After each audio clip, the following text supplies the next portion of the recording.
with our last question coming in from Jerry about being concerned about the recession that everybody's talking about, then Maggie, what situation are you in relative to your retirement preparedness?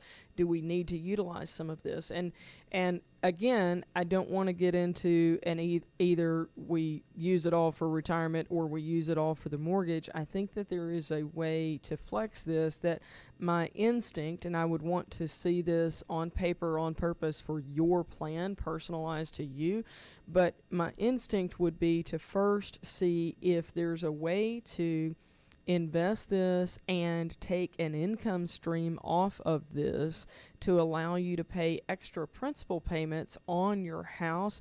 If you took, let's say, $8,000 to $10,000 a year of net spendable money and just put it towards the mortgage, then you're probably in a situation where we still have the majority of this original amount and you have your house paid off by the time we get, because you continue to make your regular mortgage payments, you have your house paid off by the time we get to age 65. Right. That's a what if with a lot of numbers that have to be run, but that would be our first instinct, is to let's see what all of your other numbers look like you mentioned, Scott. How much does Maggie have in retirement assets already, or is there a pension? All of those things that will happen in the future, those are important to understand. Yeah, we don't know the term of the mortgage. She may already, if she's going to retire over the next 10 years, be on pace to be able to pay that out anyway, or accelerate it. But we would definitely say, as a general rule of thumb, you would want to go into retirement without a mortgage. If you could go into that 65 is your retirement age, definitely plan to be debt-free across the board by the time you get there. But I do like Maggie's question for this reason.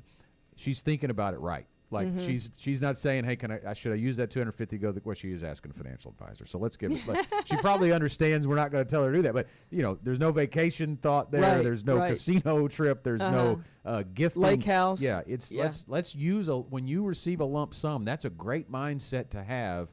Is where can this help me the most? Yeah. And I don't think everybody thinks that way. I would absolutely agree. I've seen many a lake house in the past, from inherited money when people were not on track. And I don't have a problem with, the extra house and all of those types of things, but you've got to prioritize that. Okay, are we going to be able to have the lake house and retire on the timeline that we want to do that? Because you don't want to get the cart before the horse on how you're planning to utilize these assets. And the other thing I would say, though, to kind of balance this out is to utilize a portion of it for something fun or something that honors, whether it was your mom or your dad, wherever you received this money, something that honors them. That is something that a lot of financial advisors don't talk about, is the emotional aspect of dealing with a parent's money.